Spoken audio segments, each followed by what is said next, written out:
Yuk coba kita balik lagi kepada ayat surat Ali Imran ayat 14 dan 15. Di ayat ke-14 itu Allah sedang menjelaskan kepada kita tentang contoh-contoh kenikmatan di dunia.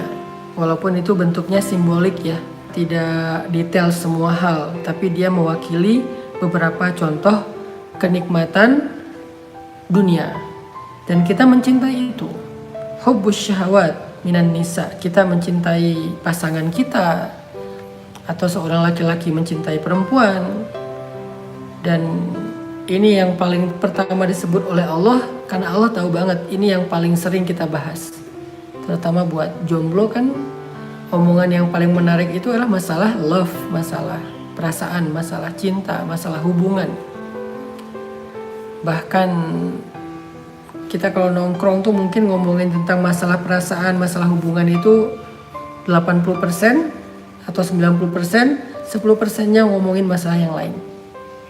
Dan kadang-kadang kalau lagi curhat tentang masalah hubungan, masalah perasaan itu bisa semalaman sampai menjelang subuh. Kuat gitu. Kenapa? Karena ada hubbus syahwat. Ada rasa gairah yang luar biasa terhadap lawan jenis.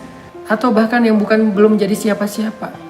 Sehingga itu menjadi sesuatu yang sangat berpengaruh dalam kehidupan kita. Makanya Allah sebutkan di awal, zuyyina linnas, dirasa indah oleh manusia, hubbus syahwati minan nisa, rasa cintanya kepada lawan jenis. Ini juga yang kita rasain selama ini kan. Ini juga yang menggairahkan kita untuk kita obrolin sama ini kan.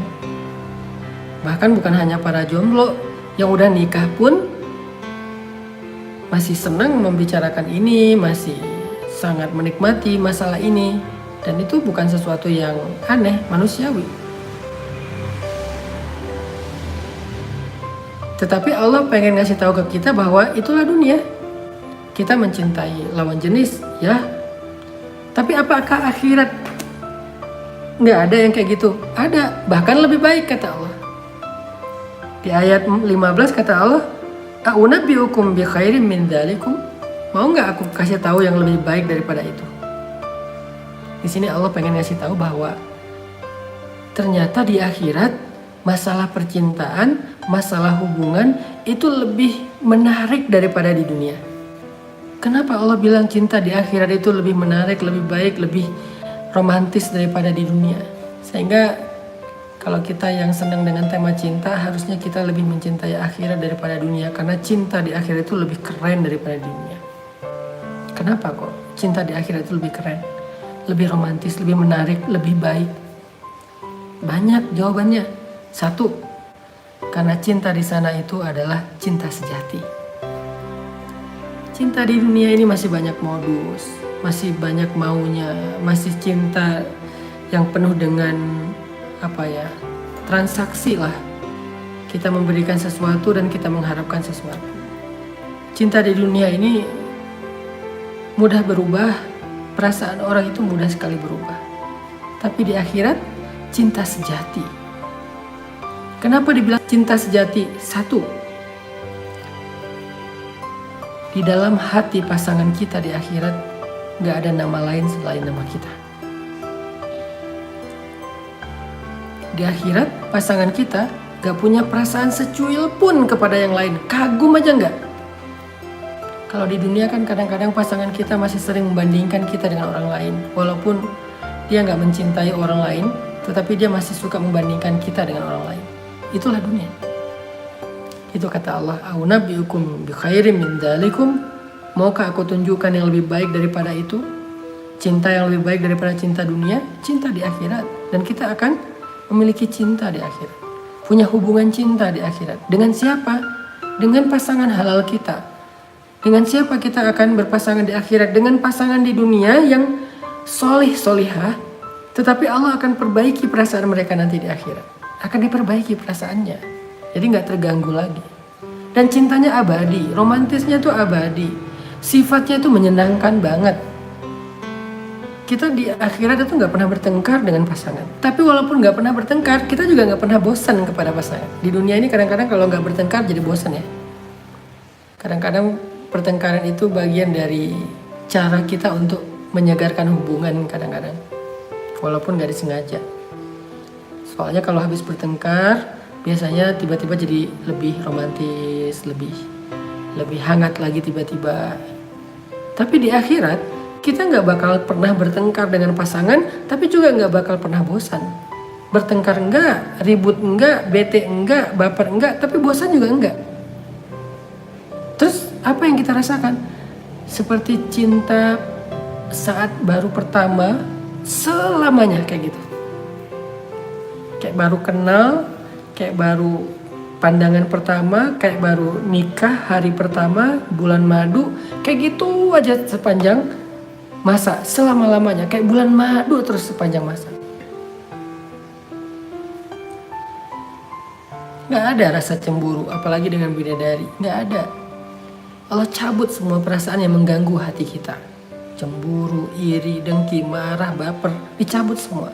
Kalau meninggal sebelum menikah, Ustaz, nanti nikahnya di akhirat. Tenang, nanti nikahnya di akhirat. Karena di akhirat itu gak ada jomblo. Di surga itu gak ada jomblo. Di surga itu semua orang berpasang-pasangan. Jadi gak ada yang baper, gak ada yang diem sendiri, gak ada yang mojok karena dia gak ketemu pasangannya, gak ada yang jomblo sampai usia lanjut, gak ada. Gak ada yang dibully gara-gara masih sendiri sementara gengnya udah pada nikah. Gak ada yang gak berani ketemu di reunian gara-gara dia masih sendiri, gak ada. Dicabut semua perasaan yang gak nyaman. Yang menikah 2 kali pasangannya yang gimana? Yang paling baik akhlaknya. Makanya jadilah seorang pasangan yang paling baik akhlaknya. Sehingga kalau ditakdirkan salah satu di antara kita harus menikah 2 kali, mungkin kita meninggal duluan atau pasangan kita meninggal duluan, lalu yang masih hidup akan nikah lagi misalnya, maka pasangannya di akhirat adalah yang paling baik akhlaknya. Memang ada riwayat yang mengatakan yang paling belakangan, tetapi saya lebih memilih pendapat yang paling baik akhlaknya. Dialah yang menjadi pasangan di akhirat. Intinya apapun kesenangan yang kita dapatkan di dunia, mau itu masalah hubungan dengan percintaan, masalah punya keturunan wal banin, masalah rumah wal qanatiril muqantarah, atau masalah perhiasan minaz zahabi wal fiddah, atau masalah kendaraan wal khailil musawwamah, atau masalah peliharaan wal an'ami wal hars, atau masalah kebun, ladang, kerjaan, profesi, karir. Semua mata'ul hayatid dunia, semua kesenangan dunia itu gak ada apa-apanya dibandingkan akhirat. Itu yang Allah pengen sampaikan di ayat 14 dan 15. Allah lagi ngajarin kita tentang belajar mencintai akhirat. Karena akhirat memang lebih baik.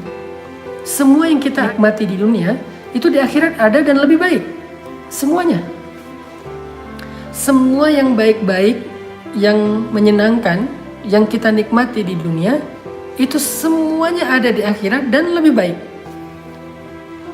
Apa yang paling kita sukai dari kehidupan dunia? Apa?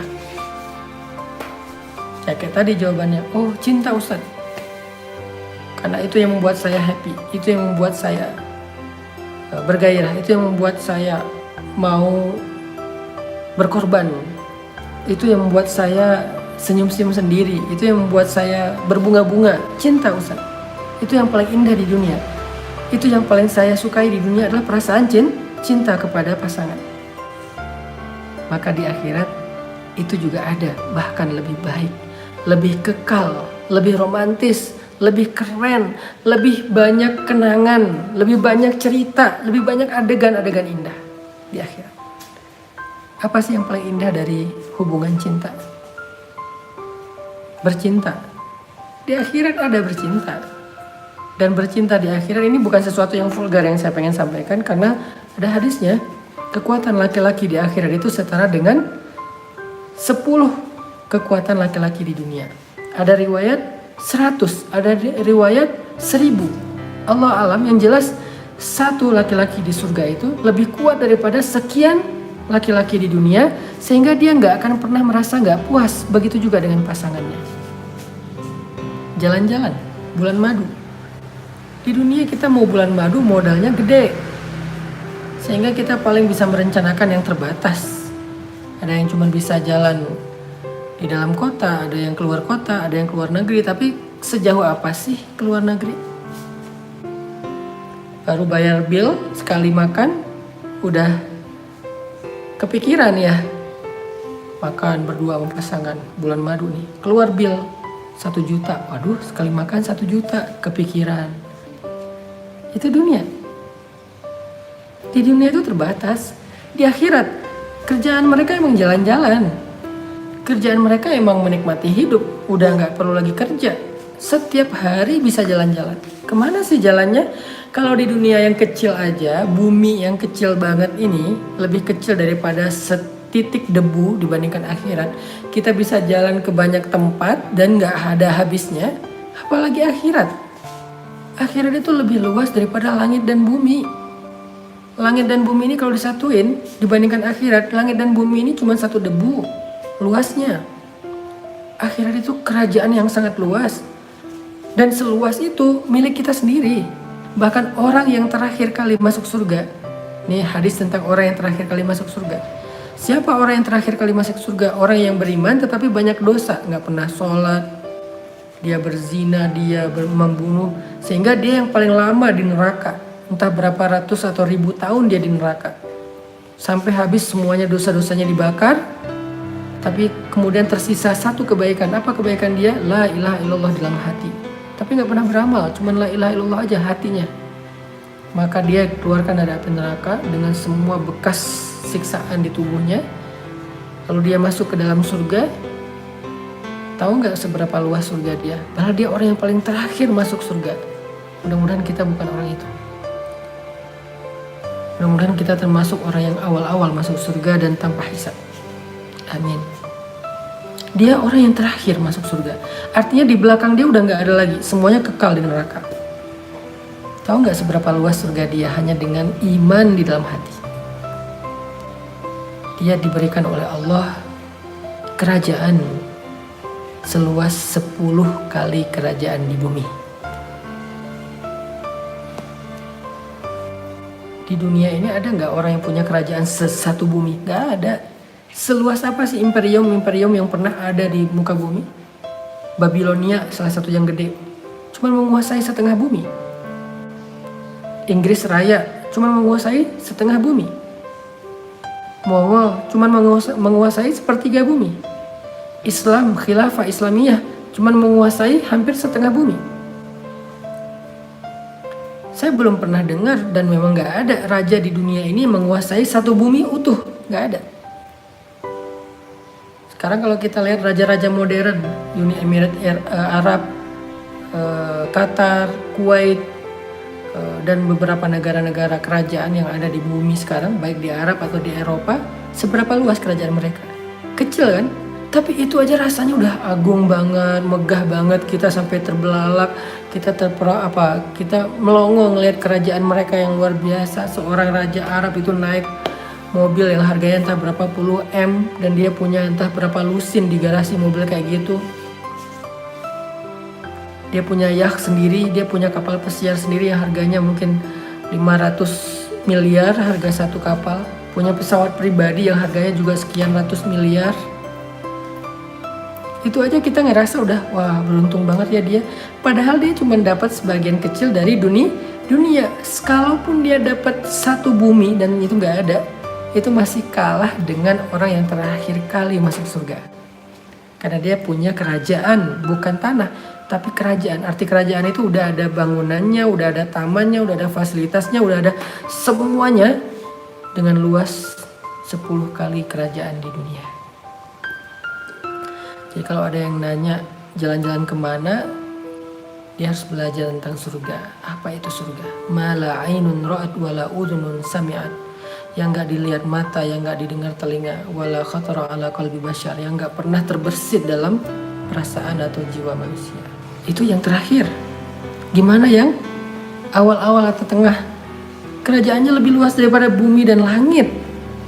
Jadi kalau mau dibilang hal yang paling indah dari cinta itu adalah jalan-jalan, kita gak akan kekurangan tempat yang indah untuk jalan-jalan di akhirat. Jadi sabar buat pasangan halal yang mungkin masih kehidupannya pas-pasan, Buat seorang istri yang suaminya pendapatannya pas-pasan, itu cuma urusan dunia. Jangan terlalu kecewa. Jangan terlalu berharap secara berlebihan. Berharap sih boleh, tapi jangan berlebihan. Karena ketika kita sabar, seorang istri sabar, seorang suami bersungguh-sungguh, nanti mereka akan menikmati kehidupan yang lebih romantis di akhirat selama-lamanya. Masih bisa kajian bareng Ustadz? Kita bisa ketemu Rasul di akhirat. Makanya banyak sholawat supaya jatah ketemunya lebih banyak. Karena yang mau ketemu sama Nabi itu banyak. Seluruh umat Islam, bahkan para anbiya, umat-umat terdahulu juga pengen ketemu Nabi. Terus gimana kita bisa ketemu Nabi ketika semua orang bertemu dengan Nabi? Banyak sholawat. Semakin banyak kita sholawat, dua caranya. Satu, banyak sholawat. Dua, banyak terlibat dalam memperjuangkan warisan Nabi, yaitu agama Allah. Semakin kita setia berjuang meneruskan warisan Nabi, perjuangan Nabi, dakwah, kemudian kita banyak salawat, insya Allah semakin besar kesempatan kita untuk sering ketemu dengan Nabi. Apalagi kalau kita suka menyantuni anak yatim, kasih makan mereka. Insya Allah saya pengen banget nanti ketika pesantren udah jadi, saya pengen sebanyak mungkin anak yatim kita santuni di pesantren itu. Membelai mereka, makan bareng dengan mereka, ngajarin mereka ngaji, ngajarin mereka hidup. Anak yatim. Karena kata Nabi, aku dengan orang yang menyantuni anak yatim itu begini nanti di akhirat. Sehingga kita bisa dekat sama Nabi nanti di akhirat. Beres ketemu Nabi, pulang ke istananya sama istrinya berdua keliling, jalan-jalan. Pakai apa jalan-jalan, kendaraannya apa Ustadz? Kendaraannya macam-macam. Cahaya yang paling enak gitu, karena kendaraannya bisa cepat kemana aja. Dan itu baru surga kita sendiri loh. Belum surga pasangan kita. Belum surga anak-anak kita. Belum surga keluarga besar kita. Baru surga kita sendiri aja udah seluas langit dan bumi. Nanti kita tinggal tanya sama pasangan kita, kita mau tinggal di rumah siapa nih? Ke surga aku aja yuk. Ke surga dia. Ke surga saya aja Pak, kata si anak. Ke surga anak. Kan kekurangan tempat? Enggak. Jadi kita bisa jalan-jalan ke surga saudara kita, keluarga kita, anak kita, dan kita kayak lebaran aja tiap hari. Lebaran hari pertama, habis sholat id rasanya gimana? Gimana cara kita memulai menanamkan rasa cinta kepada akhirat? Ini nih, belajar memahami betapa indahnya akhirat dibandingkan dunia. Ini yang sedang saya sampaikan ini kan dalam rangka itu. Belajar, memahami, dan meyakini bahwa akhirat itu lebih indah daripada dunia. Sehingga ketika kita udah memahami dan meyakininya, kita akan mencintai akhirat lebih daripada dunia. Dan gak akan terlalu berlebihan sedih ketika kita kekurangan dunia. Sehingga ketika kita sudah memahami itu, belajar meyakini itu perlahan-lahan, insya Allah kita akan merasa lebih nyaman dalam kehidupan di dunia. Gak merasa sempit lagi. Kita akan lebih bergairah beribadah, beramal soleh. Karena yang kita cari adalah kehidupan akhirat.